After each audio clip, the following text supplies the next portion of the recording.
ஓ, என்ன செல்வங்களே, உங்கள் பார்வையே வேறு விதமாக இருக்கிறது. ஆமாம் தாத்தா, சொல்வது ஒன்று செய்வது ஒன்று. டீ சாப்பிட்டு டீ சாப்பிட்டுன்னு இருக்கிறீங்களா தாத்தா? ஆமாம் செல்வங்களே, டீ சாப்பிட்டா சிறிதளவு புத்துணர்ச்சி வரும். மாலை நேரத்தில் டீ சாப்பிடுவது உடம்புக்கு ஒரு புத்துணர்ச்சி வரும். என்னை தவறாக நினைக்காதீர்கள். நான் ஒரு முறை பல முறை சொல்லியிருக்கிறேன். டீ காஃபி சாப்பிடுவது உடம்புக்கு அவ்வளவு நல்லதல்ல. டீ காஃபி சாப்பிடார்கள், இல்லை என்றால் குறைத்து கொள்ளுங்கள்.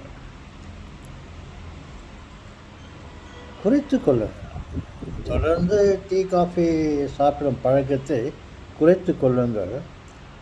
சிறிதளவு டீயோ காஃபியோ சாப்பிட்டால் உடலுக்கு ஒரு புத்துணர்ச்சியை நாம் பெறுவோம்.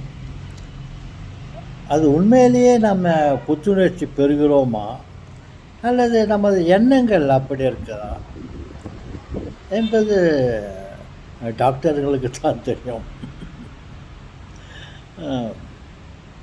ஓகே, சிறிதளவு என்று சொல்லுகிறீர்கள். கப்பை பார்த்தால் பெரிதாக தெரிகிறது தாத்தா. கப்பு தான் பெரிது, அதில் உள்ள இருக்கிற சரக்கு டீ சிறிது. இதை காட்டுக்க பார்க்கலாம்.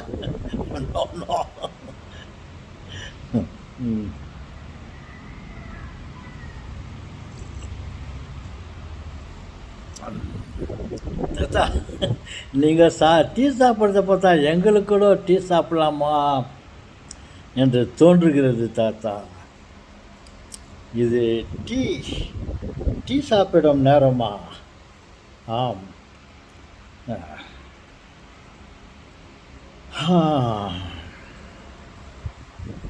என்ன டைம்? 4:40. பரவாயில்ல, இந்த 4:20 தாண்டிட்டு இருக்கிறோம். என்னவோ தெரில, 4:20னாவே அது சரியான நேரம் இல்லை. 4:20 என்றாவே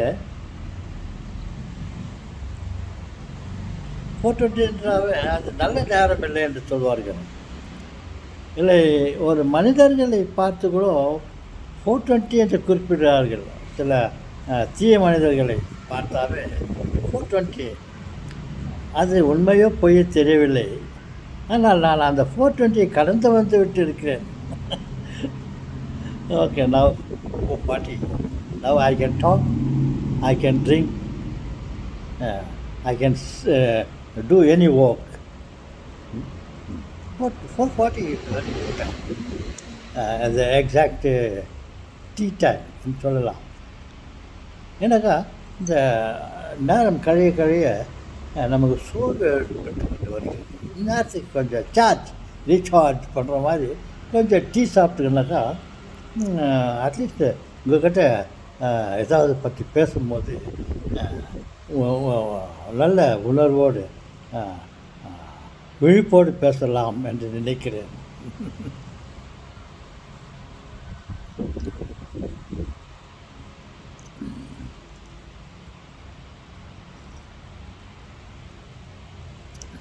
மன்னிக்க வேண்டுகிறேன். உங்கள் இதில் நான் டீ சாப்பிட்டுருந்தா அது உங்களை ஒன்றும் இல்லை, உங்களை மரியாதை கூட தராமல் பாடி டீ சாப்பிடுற மாதிரி எல்லாம் நினைப்பது தவறு. ஓகே, எல்லாம் அவரவர் எண்ணங்கள். சரி தாத்தா, ஏதாவது சொல்லுங்க தாத்தா. உங்களை மீசை பார்த்தா ரொம்ப அழகாக இருக்குது தாத்தா. நீங்கள் வந்து ஒரு வீரனா? உங்களுக்குள்ளே என்ன ஒரு ஒரு பெரிய வீரன் என்ற நினைப்பா தாத்தா? ஓ, ஆண்களாக பிறந்து விட்டாவிலே அவனுக்கு மீசை ஆண்களுக்கு ஒரு அழகை தருகிறது.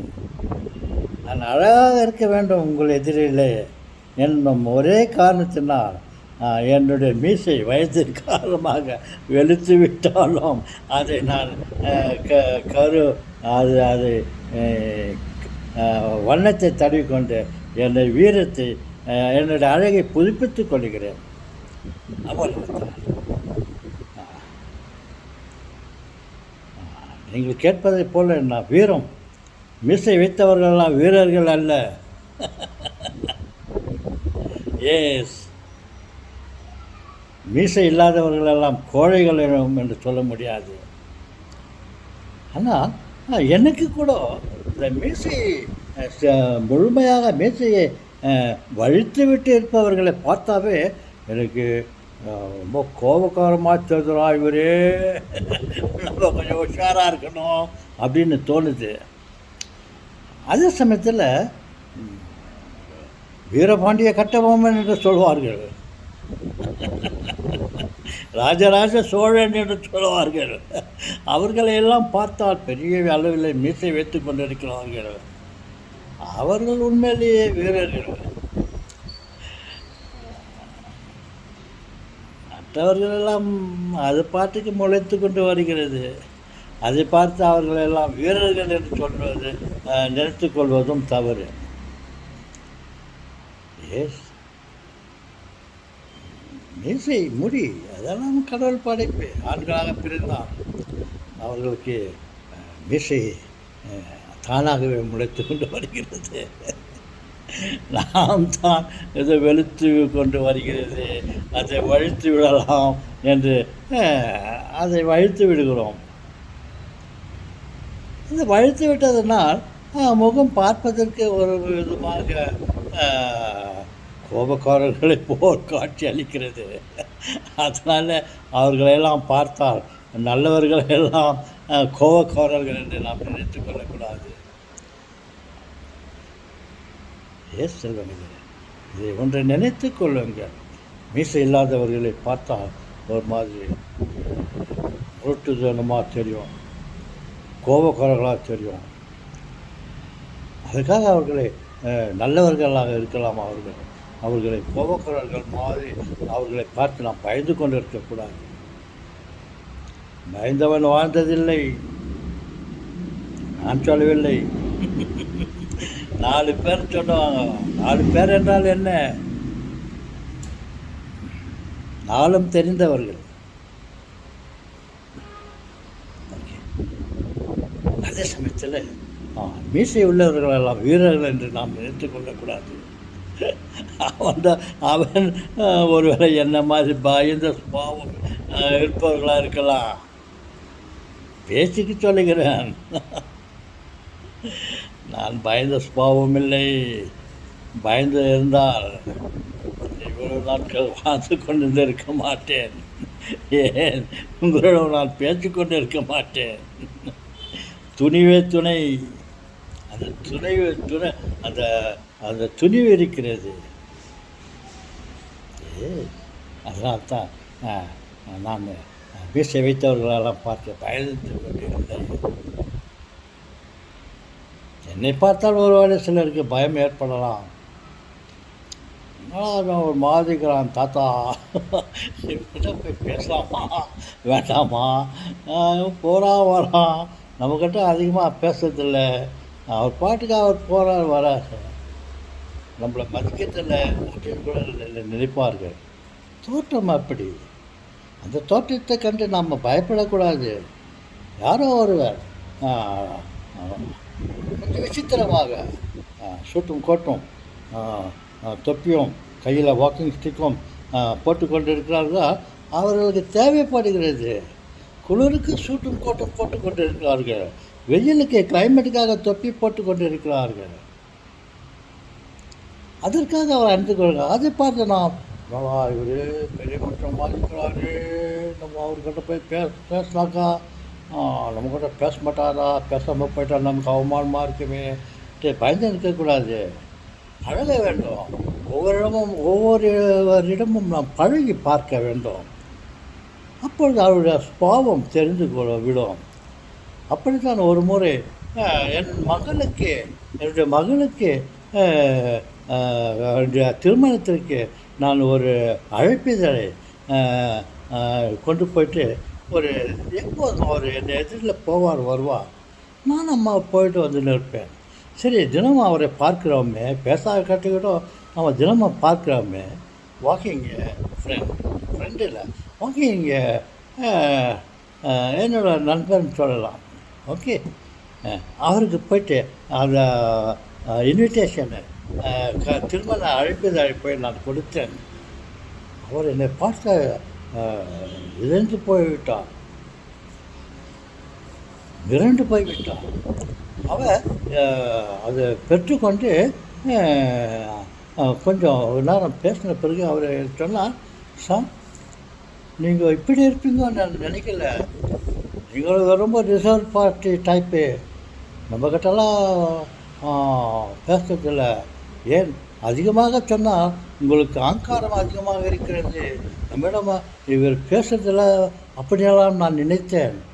உங்களிடம் இது சிறிது நேரம் பழகுறதுல நீங்கள் எப்பேற்பட்ட சாதுவானவர்களா, இவ்வளவு நல்லவர்களாக காணப்படுகிறீர்களே, நான் இவ்வளவு நாள் உங்களை பார்த்து கொண்டு போகும்போதெல்லாம் நீங்கள் பாட்டுக்கு போவீங்க வருவீங்க, நான்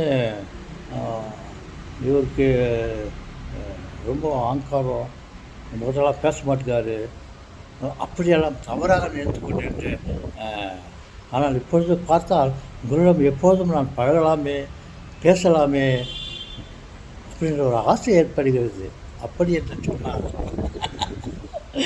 இதெல்லாம் நடந்த சம்பவங்கள்.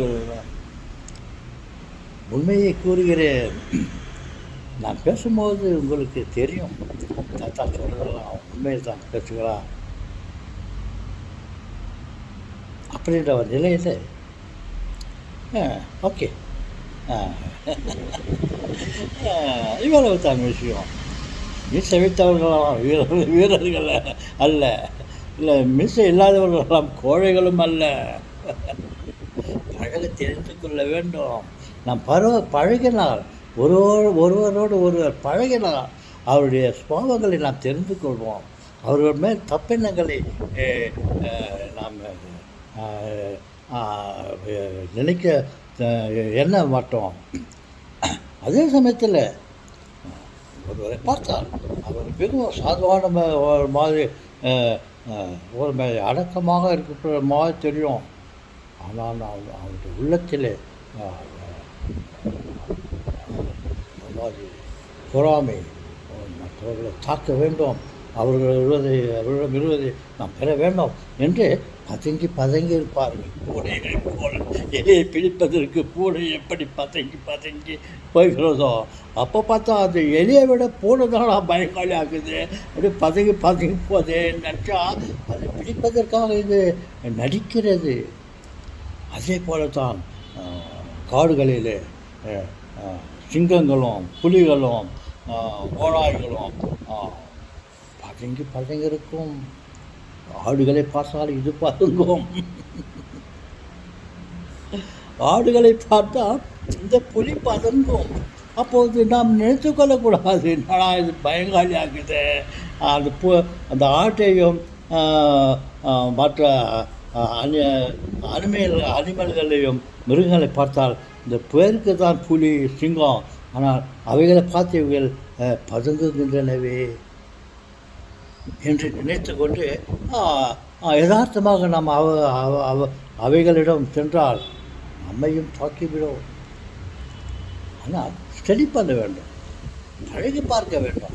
அப்போ அதனுடைய உண்மையான குணாதிசயங்கள் நமக்கு தெரிய வரும். பார்ப்பதும் பொய், பேசுவதும் பொய், காதால் கேட்பதும் பொய், தீர விசாரிப்பது தான் சரியாக நாம் தெரிந்து கொள்வது பிறகுதான் ஒரு முடிவை எடுக்க வேண்டும். தாத்தா நீங்கள் பேச பேச கேட்பதற்கு நல்லா இருக்குது தாத்தா. ஆனால் நீண்ட நேரம் ஆனாக்கா பாதி நேரம் கேட்டுட்டா எல்லாம் அவங்க வேலையை பார்த்து கொண்டு பாதியிலே ஆஃப் பண்ணிவிட்டு போயிடுவார்கள். அதனால் போகும்போது ஆஃப் பண்ணிவிட்டு போகும்போது நினைப்பாங்க, என்னடா தாத்தா நல்லா சொல்கிறாரு, ஞாயிற்றுக்கிழமைக்கு வேறு வேலைக்குது சொல்லிட்டு அதை அழைத்து விட்டு போய்விடுவாங்க. அப்போது நீங்கள் பேசும் எத்தனையோ நல்ல கருத்துக்களை எல்லாம் அவர்கள் மிஸ் பண்ணி விடுவாங்க. அதனால் நீங்கள் எங்களை இப்போ மிஸ் பண்ணிட்டுக்கோ, ஆஃப் பண்ணிவிட்டு அடுத்த வீடியோவில் நீங்கள் தொடருங்கள் தாத்தா. அப்போது ஆர்வத்தோடு நாங்கள் பார்ப்போம். எப்போதுமே முதலிலே நம்ம பார்ப்பது தான் ஆர்வத்தோடு பார்ப்போம். அதன் பிறகு சோர்வடைந்து விடுவோம். பல பிரச்சனைகள் தலையில் இருக்கும். இருந்தாலும் உங்களுடைய வீடியோவை நாங்கள் அதிக நேரம் பார்க்கலாம் என்று தோன்றுகிறது. அறியாதவர்கள் தான் எல்லா இவர் என்னாச்சா பேசுகிறாரு சொல்லிட்டு உங்களுடைய நல்ல நல்ல கருத்துக்களையும் நல்ல நல்ல எண்ணங்களையும் நல்ல நல்ல அனுபவங்களையும் நீங்கள் சொல்லும் பலவிதமான அனுபவங்களையும் அவர்கள் அறிந்து கொள்ள மறந்து விடுகிறார்கள். பாருங்கள், எங்களுக்கு அந்த 6 அடி நிலம்தான் தெரியும், 6 அடி ஆழம்தான் எங்களுக்கு தெரியும். அதுவும் நாங்கள் மாண்டு போன பிறகு தான் அந்த 6 அடி ஆழத்தை அனுபவிப்போம். நீங்கள் என்னடான்னு பார்த்தா 6 அடியா, 60 அடி, 600 அடி.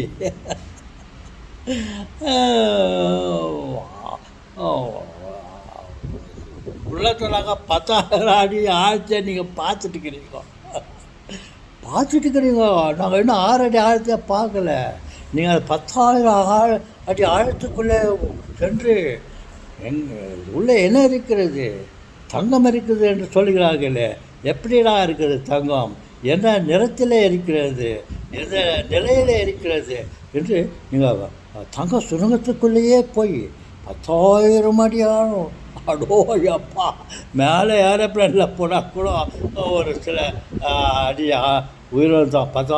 நான் வானத்தில் போகும்போது நீங்கள் நாங்களெல்லாம் ஒரு 40,000 அடிக்கு மேலே அளவில் தான் போய்க்கிறோம். நீங்கள் 10,000 அடி அப்பா, அவ்வளோ ஆழத்தில் போயிட்டு அதுவும் அங்கே இருக்க தங்கமெல்லாம் எப்படி இருக்கிறது என்று பார்த்தால் நாங்கள் எடுத்து கொண்டு இருக்கிறோம். தங்கம் மஞ்சள் கலராக இருக்குது. பார்த்தா நீங்கள் பச்சை இருக்குது, பச்சை போய் சொல்கிற மாதிரி இருந்தீங்க. ஆனால் அது உண்மையை கண்டு கொண்டு வந்து நீங்கள் சொன்னீர்கள். வெறும் மஞ்சள் பச்சை என்ற இந்த 2 இது பற்றி இல்லை, தங்கங்கள் பல வண்ணங்களிலே இருக்கிறது. கருப்பு கலரில் இருக்கிறது, வெள்ளை நிறத்தில் இருக்கிறது, ஊதா கலரில் இருக்கிறது, சிகப்பு கலர் தங்கம் இருக்கிறது. இந்த சில நல்ல வைபோகங்களில் சீரத்திட்டு போடுகிறார்களே, அப்படி பலவிதமான வண்ணங்களில் தங்கம் இருக்கிறது என்று நீங்கள் சொல்லியிருக்கிறீர்களே தாத்தா. நீங்கள் சொல்வதெல்லாம் எவ்வளவோ பேர் கேட்கவில்லை, பார்க்கவில்லை. அதான் என்னடா இந்த தப்பிக்கார தாத்தா என்னாச்சா விட்டுனுக்கிறாரு, ரீல் விட்டுனுக்கிறாரு, டேப்பா எப்பா ரீல் விட்டுங்கான்னு சொல்கிறது கூட அது மரியாதை குறைவாக சிலருக்கு தோன்றி கூடும். அதனால் நீங்கள் ஃபஸ்ட்டு அனுபவங்களையெல்லாம் சொல்லுகிறார்கள். எவ்வளவு பேர் அதை இன்னும் பார்க்கவில்லை. 1 2 எடுத்து சொல்ல 100 200 500 1000 2000 2100க்கு மேலே நீங்கள் வீடியோக்களை 2100க்கு மேலே உங்களுடைய வித்தியாசமான விதவிதமான சப்ஜெக்டில் வச்சு நீங்கள் பேசிக்கிறீங்க. பாவம் கொடுத்து வைக்காதவர்கள் அவைகளை எத்தனையோ அந்த 2000 பேர் கூட யாரும் பார்க்காம ஏதோ வேறு யாருன்னா டான்ஸ் ஆடி நிற்கிறாங்களா, இல்லை நியூஸ் சொல்லிருக்காங்களா, இல்லை வேறு அவருக்கு விருப்பமான வீடியோக்களை பார்த்துவிட்டு நீங்கள் சொல்வதை தவறி கொண்டு இருக்கிறார்கள். காலம் ஒரு நாள் ஆர்வம்.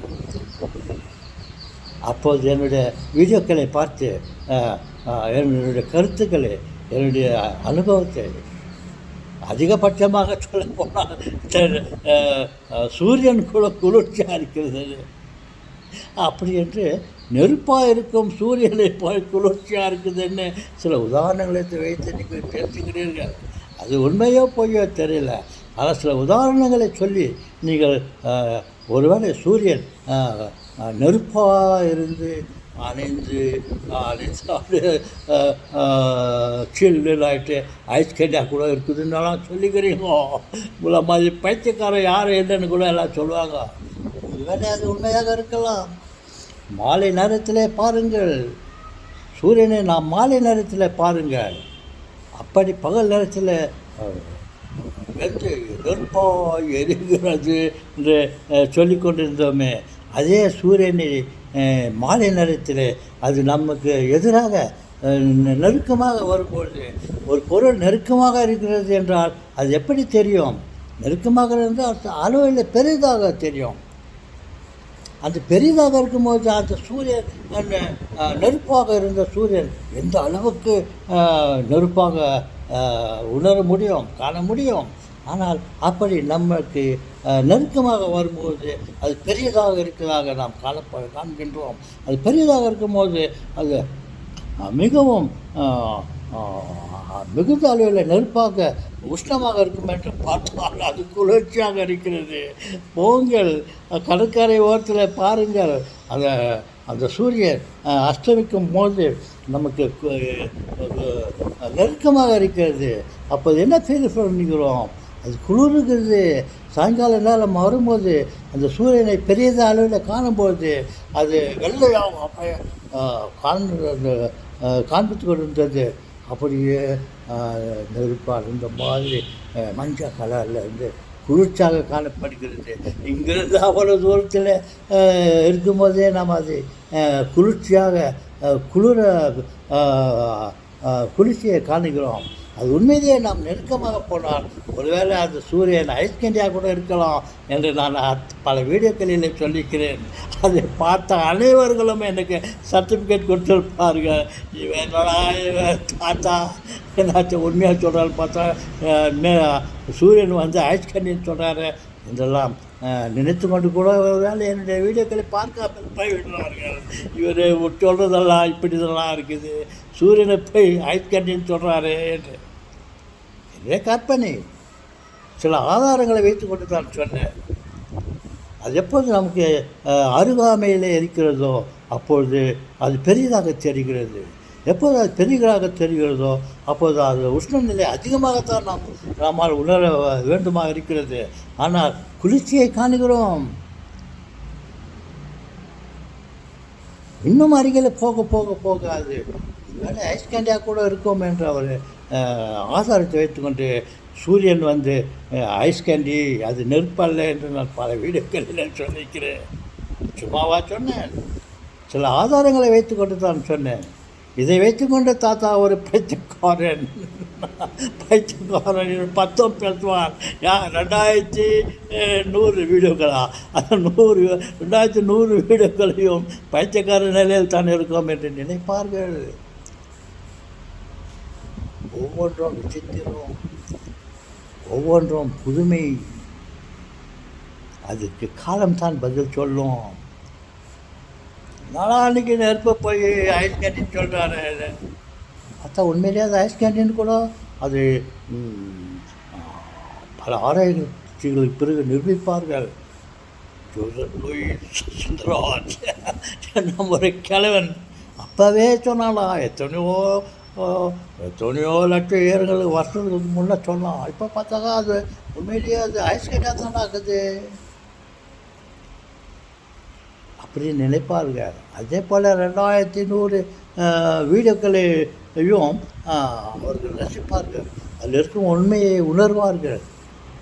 ஓகே செல்வங்களே, நின்று கொண்டே போகிறது. அப்புறம் வோல்டேஜ் கம்மியாகிட்டு அதுவே ஆஃப் ஆகிறதுக்கு முன்னே நம்மளை முன்னெச்சரிக்கையாக முடித்து கொள்ளலாம். வணக்கம். தொடருவோம் தொடருவோம்.